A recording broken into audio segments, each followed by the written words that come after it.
ప్రపంచమంతా ఒకవైపు, కిమ్ ఒక్కడు ఒకవైపు. ఉత్తర కొరియా అధ్యక్షుడు అయిన తర్వాత వాళ్ళ తండ్రి కంటే కూడా పెద్ద నియంత అయిపోయాడు. అసలు భయం.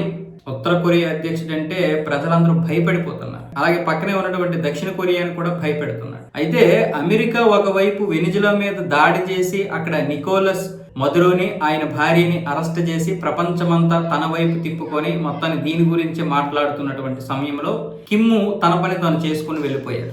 మొన్న ఎప్పుడైతే ఈ యొక్క సంఘటన జరిగిందో ఆ తర్వాత తన బాలిస్టిక్ క్షిపణులను ప్రయోగించడానికి ఇదే మంచి సమయం అని బాలిస్టిక్ క్షిపణులను అయితే ప్రయోగించాడు. ఎప్పుడు ప్రయోగించాడంటే సరిగ్గా దక్షిణ కొరియా అధ్యక్షుడు లీ జే మ్యూంగ్ చైనాకి బయలుదేరుతున్నటువంటి సమయంలో కరెక్ట్గా అక్కడ ఆ ప్రయోగం జరిగింది.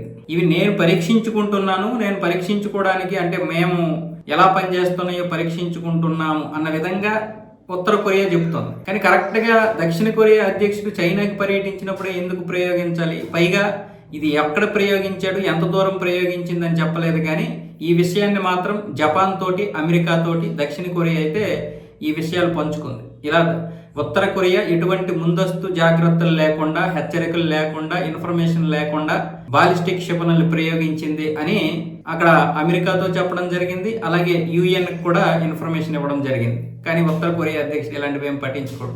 5 సంవత్సరాల తర్వాత ఒక పెద్ద సభ నిర్వహించబోతున్నాడు ఉత్తర కొరియా. ఆ సభ ముందు ఈ యొక్క క్షిపణులు పరీక్షిస్తున్నాడు. ఇంతకు ముందు కూడా ఫోటోలు పెట్టాడు, చాలా పెద్దవి అనుక్షిపణలతో ఆ ఫోటోలు విడుదల చేశాడు. అంటే మా దగ్గర ఇంత శక్తివంతమైనటువంటి ఆయుధాలు ఉన్నాయి, ఎవరు కూడా మా వైపుకు చూడకండి అన్న విధంగా దక్షిణ కొరియాతో పాటు ప్రపంచానికి ఒక ఇన్ఫర్మేషన్ ఇస్తున్నాడు.